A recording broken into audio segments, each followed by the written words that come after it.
நாளைக்கு காலையில் டிஸ்சார்ஜ் பண்ணிடுவோம். கொடுக்குற மெடிசன்ஸ் மட்டும் கன்டினியூ பண்ணிக்கோங்க. ம் சரிங்க.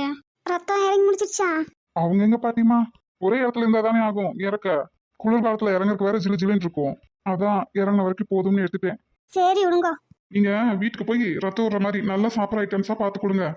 சரி ஐயா. இவங்க நம்ம சொல்றதெல்லாம் கேட்கறான். அவன் இஷ்டத்துக்கு தானே அவன் நடந்துக்கிறான். இந்த காத்து பிள்ளைங்க எல்லாரும் அப்படித்தானே இருக்கிறீங்க. அப்பத்தா பாரு, கம்பு சோளம் வரகுன்னு சாப்பிட்டு வந்த உடம்பு என்னோடது. இப்போ வரைக்கும் அதான் எடுத்துக்கிறேன். என் பேத்தியும் பேரனையும் காணான்னு பார்க்க போலான்னா அதுக்கு உடம்புல தெம்பில்லை. அதை திரும்பி வந்துட்டேன். எனக்கே இப்படி இருக்குது. நீங்களும் சாப்பிட்ற சாப்பாட்டுக்கு என் வயசுக்கு. நீங்களாவது நடமாட்டத்தில் இருக்கிறீங்க, நாங்கள் அது கூட இல்லாமல் இருப்போமா இருக்கும். தெரிஞ்ச சரிதான். அது கண்டு நல்லா சாப்பிட்டு நல்லா இருங்கோ. எங்க பாட்டிமா? எல்லாம் சம்பாத்தியம் பண்ணுறோன்னு அதுக்கு பின்னாடியே ஓடுங்கோ. பின்ன எங்களையாட்டம் அந்த காலத்து சாப்பாடெல்லாம் செய்ய தெரியுதா என்ன? பீஸா பர்கரு அதெல்லாம் இந்த காலத்துல நல்லா தெரியுது. நாளைக்கு கீரை பேரை கேட்டால் தான் தெரிய மாட்டேங்குது. ஐயோ அப்பத்தான் மானத்தை வாங்குறியே. ரேகா, அவங்க சாப்பிட்ற விஷயத்துல எல்லாம் கரெக்டாக தானே இருப்பாங்க. அப்போ உனக்கு ரேகாவை ஏற்கனவே தெரியுமா என்ன? கேளு அப்பத்தா கேளு.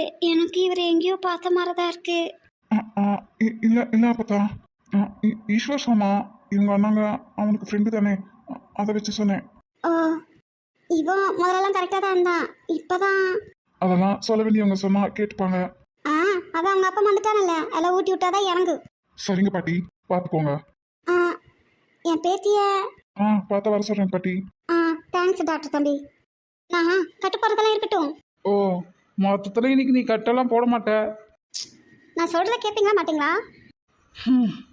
சொல்லு. ரொம்ப அழுத்துக்கிட்டலாம். நான் சொல்கிறத கேட்கணும்னு அவசியம் இல்லை.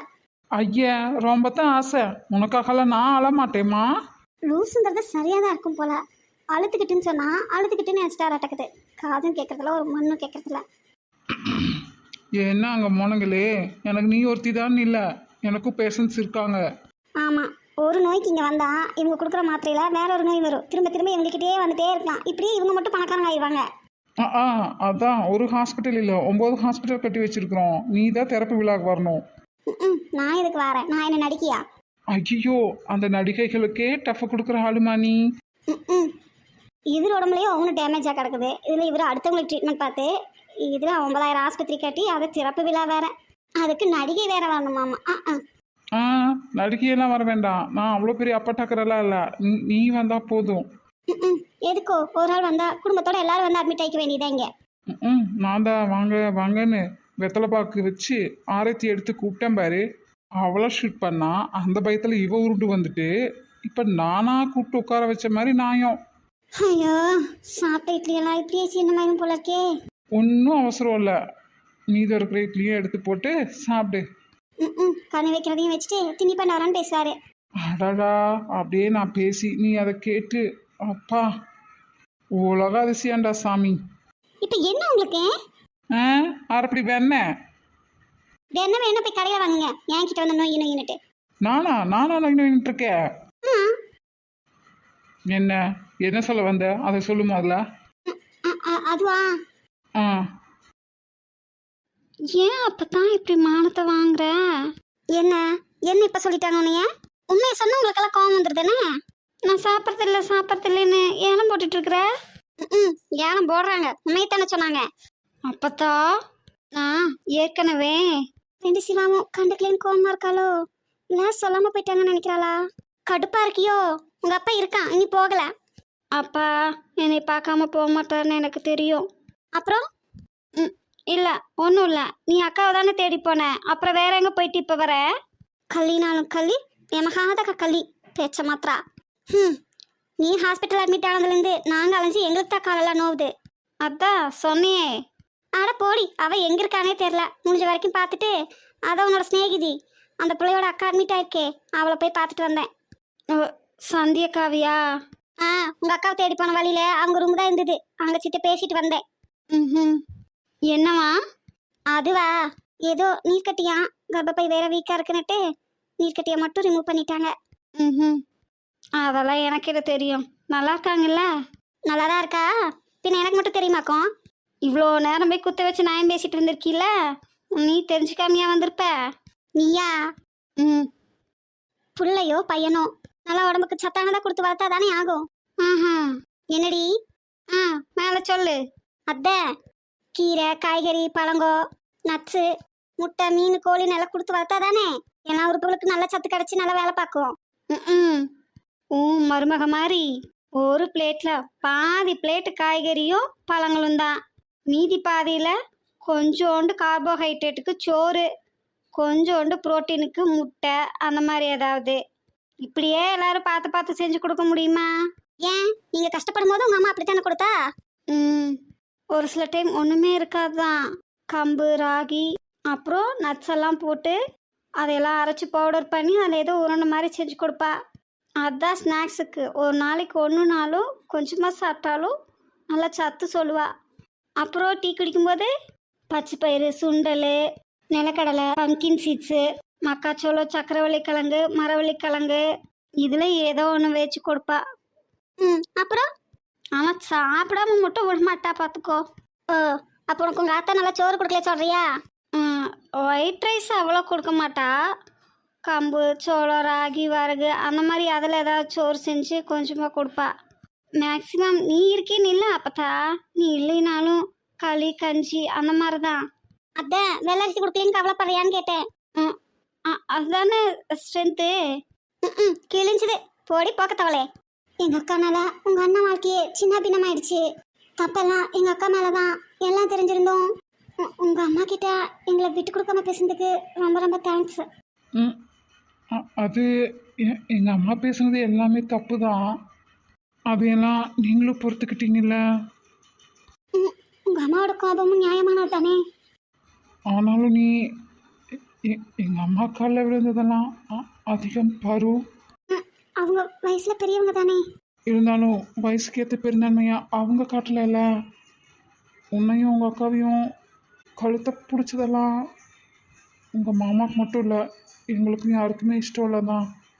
உங்கள் அக்கா தப்பு பண்ணியிருக்காங்க தான். அதுக்குன்னு அவங்கள எப்படி நடத்தணுமோ அப்படி நடத்தணும். பெற்றவங்களும் கூட பிறந்தவங்களும் கை வைக்காத போது அடுத்தவங்க வைக்கிறது ரொம்ப ரொம்ப தப்பு. அப்படிப்பட்ட குடும்பத்துலேருந்து நான் வரல. ஆனால் இன்னும் எங்கள் அம்மா அப்படி நடந்துக்கிட்டாங்க. அதுக்கு நானும் தானே அவங்க எல்லாத்துக்கிட்டையும் சாரி கேட்கணும். அப்படியெல்லாம் இல்லை. அவங்களோட கோபம் ஆதங்கம் வருத்தம் அதையே அவங்க அப்படி வெளிப்படுத்துகிறாங்க. அதான் எங்கள் குட்டிமா உங்கள் அம்மாவை அடித்தது எங்கள் எல்லாத்துக்குமே வருத்தம் தான். என்ன இருந்தாலும் எங்கள் குட்டிமா எங்கள் எல்லாருக்கும் ரொம்ப செல்லம். அதுவும் எங்கள் அத்தையும் மாமாவும் கலெக்டர் வேலையை விட்ட பின்னாடி கையில் காசு கூட இல்லாமல் இங்கே வந்து ரொம்ப கஷ்டப்பட்டு அவளை வளர்த்திருக்காங்க. ஒரே பொண்ணு வேற. அவள் எப்படி எல்லாத்தையும் விட்டு தருவா? அதனால தான். அதுவும் எங்கள் மாமா அத்தையோட மொத்த அன்பு அவளுக்கு தானே. அவளை விட்டா இவங்களுக்கும் இவங்கள விட்டா அவளுக்கும் வேற யார் இருக்கா? அதனால தான் அவளுக்கு பாசம் அதிகம். கையை நீட்டிட்டா. அதுக்கு நான் சாரி கேட்டுக்கிறேன் உங்ககிட்ட.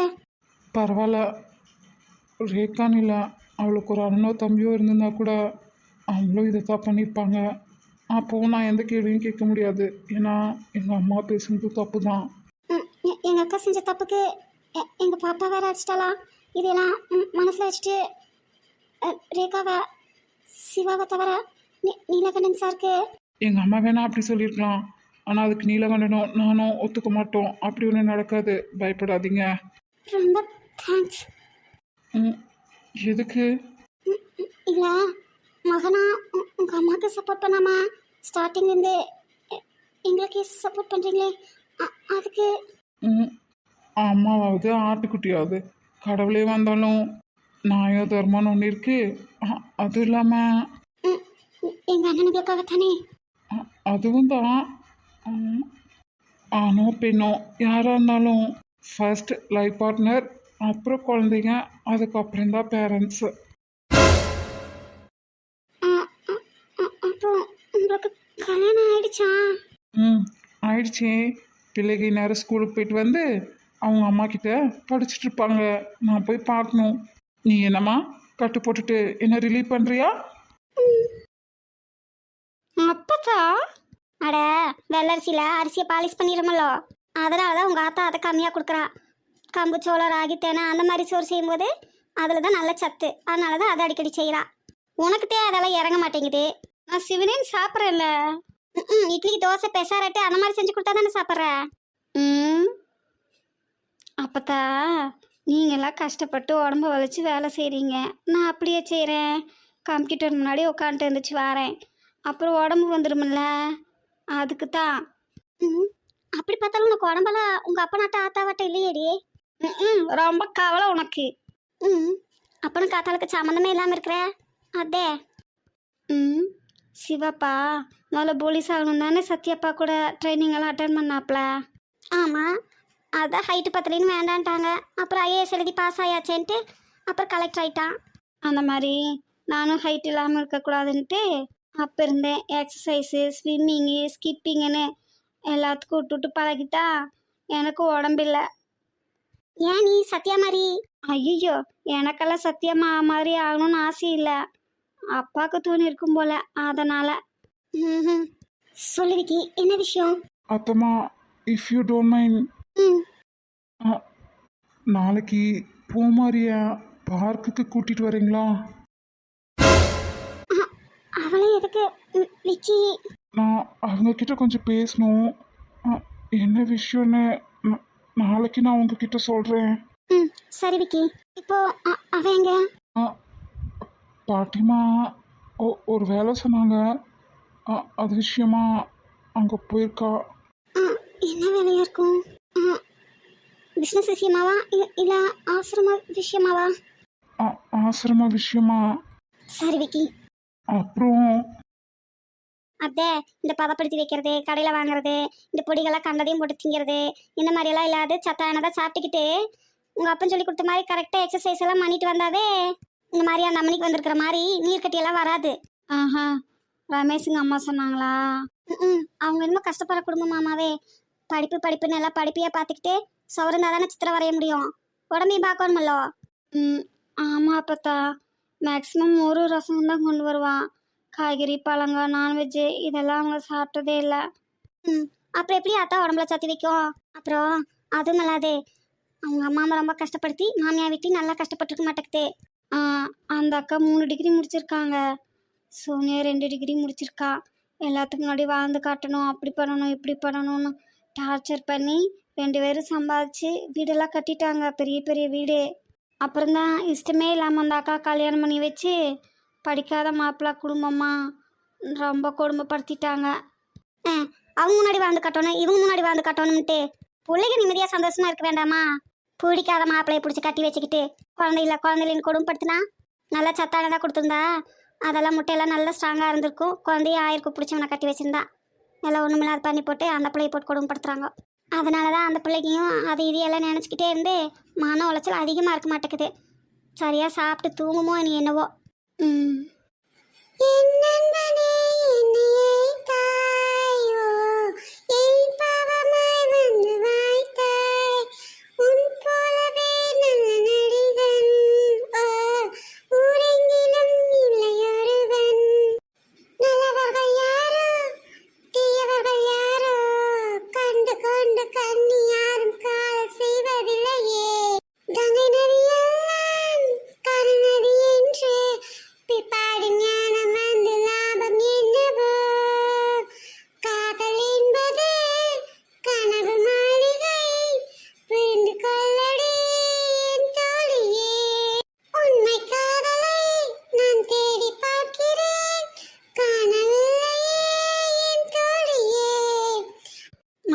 என்றைக்குமே தெளிவாக சந்தோஷமாக இருக்கணும். அவங்க முன்னாடி வாழ்ந்து காட்டுறேன், இவங்க முன்னாடி வாழ்ந்து காட்டுறேன்னு சும்மா சம்பாதிச்சு என்ன பண்ணுறது சொல்லு?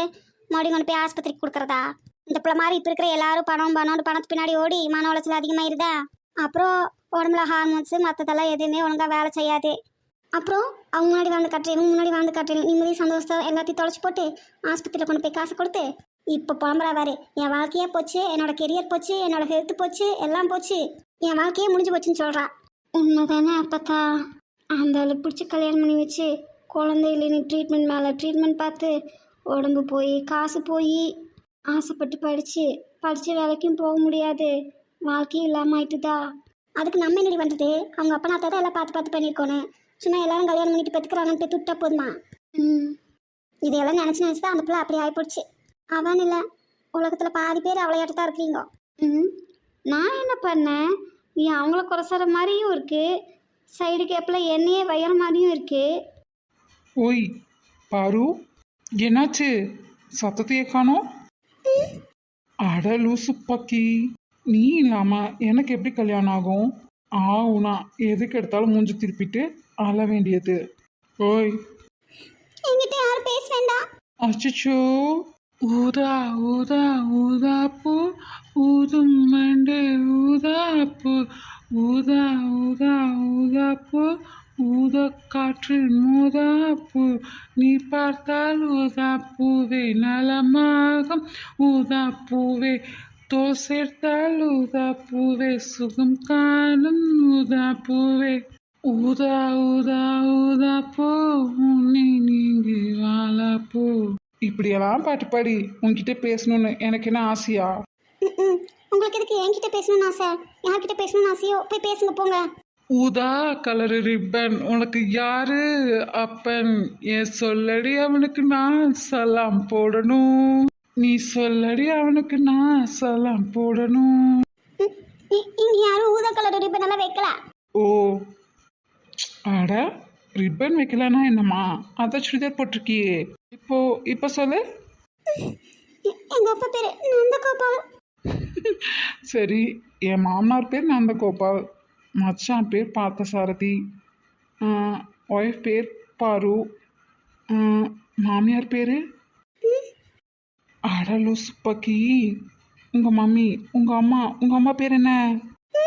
ராதிகா. ஓ, ஃபிலிம் இண்டஸ்ட்ரியில் இருக்காங்களே அவங்களா? இல்லையா? அடடா, எனக்கு ஒன்று கொடுத்தேன். என்னோட மாமியார் எவ்வளோ ஃபேமஸ்னு எவ்வளோ ஹாப்பியாக இருந்தேன் தெரியுமா? அதுக்குள்ளே பொசுக்குன்னு இல்லைன்ட்ட. எங்க அம்மா எங்க இருக்காங்கன்னு தெரிஞ்சா நீங்க என் மூஞ்சி கூட பார்க்க மாட்டீங்க. ஓஹோ, அவ்வளோ பெரிய இடத்துல இருக்காங்களா? அப்படின்னாலும் நீ ஏன் முகத்தை காட்டாம இப்படி திருப்பிக்கிட்டா நான் எப்படிம்மா உன் முகத்தை பார்க்க? ஆமா, என்ன பண்ற? அப்பத்தா ஏண்டி? நானெல்லாம் ஒரு டிகிரி முடிச்சு போட்டு 21 வயசுல கல்யாணம் பண்ணிக்கிட்டு 25 வயசுக்குள்ள 3 பிள்ளையும் தேத்திட்டேன்.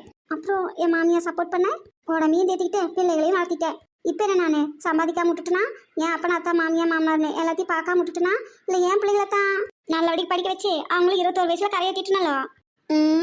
அதையெல்லாம் கரெக்டாக தான் பண்ணிட்டு நீயே இப்போ எதுக்கு அதை என்கிட்ட சொல்கிற? வயசு 21 மேலே ஆச்சு, இனி குத்து வச்சு அப்பங்கிட்டே உட்காந்துட்டு இருந்தேன் அப்படித்தான் சொல்லுவேன். அப்பத்தான் மூச்சிலேயே ஒரு குத்து விட்டேன்னு வச்சுக்கோ. விடுபடி விடுவேன். 2-3 கிலோக்கு தான் தேர் உன்னோட எலும்பே, அதை வச்சு குத்துடுவானா குத்து. அப்பத்தா நான் ஒல்லியா இருக்கேன்னு பார்க்காத. குண்டா இருக்கிறவங்களுக்கு தான் ஸ்ட்ரென்த் இருக்காது, ஒல்லியா இருக்கிற எனக்கு போன் ஸ்ட்ரென்த் இருக்கும். உண்மையத்தான் சொல்கிறேன். வாயை மட்டும் வாய் வேறு வாய் இந்த கிளிக்கிறா. இப்போ என்ன உனக்கு? அட எல்லோ டெட்டி ஃபெல்லோ. சரியா ஆத்தத்தில் இருக்கேன், பேசாம போயிருந்து சொல்லிட்டேன். ஐயோ, முகம் காட்டு நீ முழு பௌர்ணமி ஓடாதே நீ. இப்போ என்னதான் உங்களுக்கு? இங்க இருந்து போக போறீங்களா இல்ல? ஐயோடா, நீ என் வேலையை செய்ய விடுமா? நான் என்ன உங்களை பிடிச்சி வச்சிருக்கேன்? இல்லை, என்னை பிடிச்சி வைக்கிறதுக்கு நான் என்ன பிள்ளையாரா இல்லை அவருக்கு பிடிச்ச கொழுக்கட்டையா? ரெண்டுமே இல்லை, உங்க முகக்கட்டையா? சரி, என் முகரக்கட்டைய நீ ஒன்றும் பார்க்க வேண்டாம். அப்போ இங்க இருந்து போங்க. ஹலோ, இது என்னோட ரூமு. ஏண்டி பாதி வயசுக்கு படிக்கிறேன்ட்டு காலேஜ் போகிறேன் காப்பி ஆத்துறேன்னு பெஞ்சை தேய்ச்சிக்கிட்டே உட்காந்துக்கிறீங்க.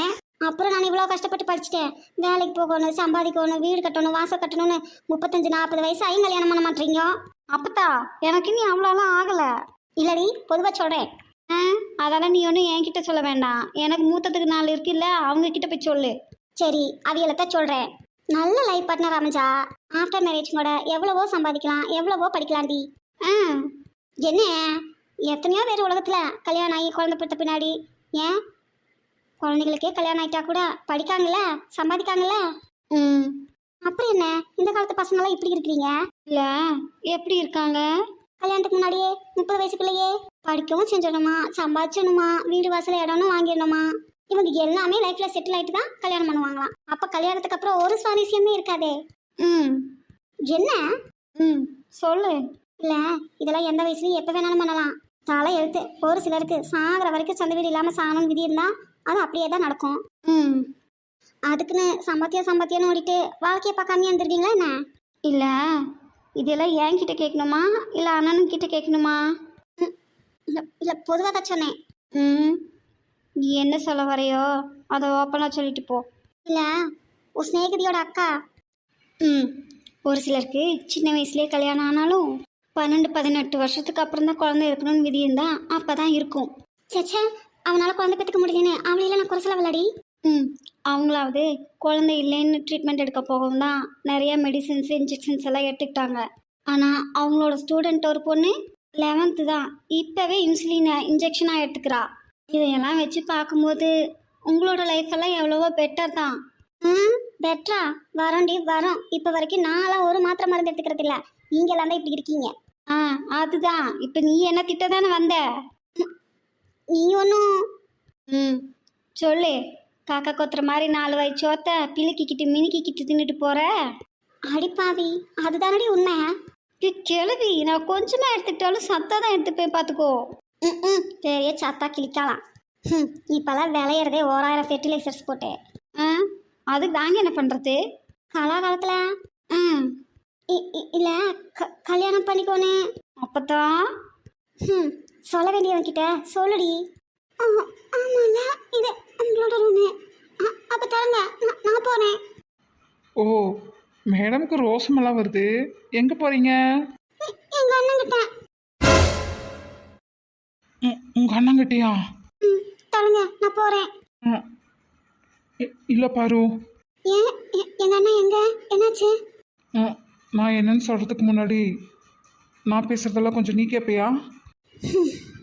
சரி, கேட்குறேன், சொல்லுங்க.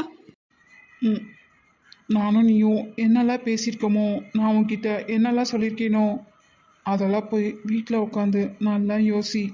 உனக்கே ஒரு தெளிவு கிடைக்கும். நீ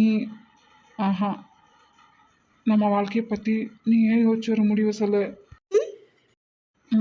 இப்போ சொன்னதையாவது கவனிச்சியா? மண்டையில் ஏறிச்சா? ஏன்? நான் ஒன்றும் எனக்கு ஏற்ற மாதிரி இருக்காரு. அவரை மாதிரி மரமண்டையெல்லாம் இல்லை. எதுவும் மண்டையில் ஏறாமல் இருக்கிறதுக்கு. இல்லைனா நீ என் வாழ்க்கையில் எனக்கு எவ்வளோ முக்கியம், நீ யார் எனக்குன்னு எவ்வளோ தடவை நான் சொல்லிட்டேன். அதெல்லாம் கொஞ்சம் கூட புரிஞ்சுக்காம. போது நிறுத்துங்க. நீங்கள் சொன்னதுக்காக நான் வீட்டில் போய் எல்லாத்தையும் யோசிச்சு பார்க்குறேன். தேங்க்யூ. சரி, இப்போ என் அண்ணங்க என்னாச்சு? அது எனக்கு நீ என்ன சொல்ல வரேன்னு புரியுது. அப்பத்தா நான் அவர் கனவுல வந்தால் கூட அதை பற்றி தான் பேசுகிறேன். அவர் என்னை பற்றி என்ன நினைப்பாரு? நான் அதுக்காக அலையிறேன்னு நினைக்க மாட்டாரா? ஐயோ ரேகா, நீ கனவுல சொல்லலாமா? நேரில் தான் சொல்கிற. நீ நினைக்கிற மாதிரியெல்லாம் சிவா அப்படி ஒன்று தப்பாக நினைக்கிற ஆள் இல்லை ரேகா. அது எனக்கு தெரியும் அப்பத்தா. இருந்தாலும் நானும் எவ்வளவோ தடவை சொல்லி பார்த்துட்டேன், 2 பேர் சேர்ந்து முன்னேறதும் அழகாக இருக்கும்னு. அவர் தான் அதை கேட்கல.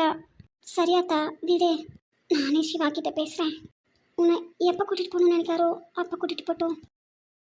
உங்கள் அக்கா உன்னால ஒரு பழி போட்டுட்டாளா? அதை நினச்சி ஃபீல் பண்ணிட்டு அங்கே உட்காந்துருக்கான்னு நினைக்கிறேன். ஏன் அக்காவா? என்னது? உங்கள் 2 பேர்த்தோட சேலரியும் அவள் தானே வாங்கிட்டு இருந்தா. அதான் என்கிட்ட காசு 10 பைசா கூட இல்லைன்னு சொன்னால. அப்போ அதையெல்லாம் என்ன பண்ணின்னு கேட்கும்போது அதான் அன்னைக்கு நான் உன்கிட்ட எதையும் சொல்லணும் அவசியம் இல்லைன்னு சொன்னாலே. நீ ஆஃபீஸில் உன்னை அமௌண்ட்டை திருடிட்டியா? அதனால தான் உங்கள் அக்கா உன்கிட்ட காசு கொடுத்து வைக்கலன்னு உங்கள் அண்ணங்கிட்ட சொல்லிட்டா.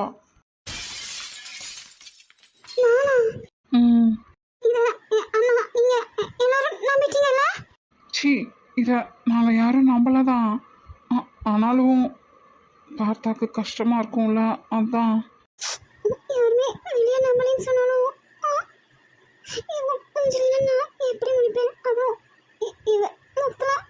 வழக்கை பிடித்து வழக்கையில் விழுந்தேன், வழக்கரம் பிடித்து வளமர நினைத்தேன், உறவின் கவிதை உயிரின் வரைந்தேன், எழுதிய கவிதை என் முதல் வரி முதல் முழுவதும் பிழை, விழிகளின் வழி விழுந்தது மழை எல்லாம் உன்னால்தான் இந்த காய்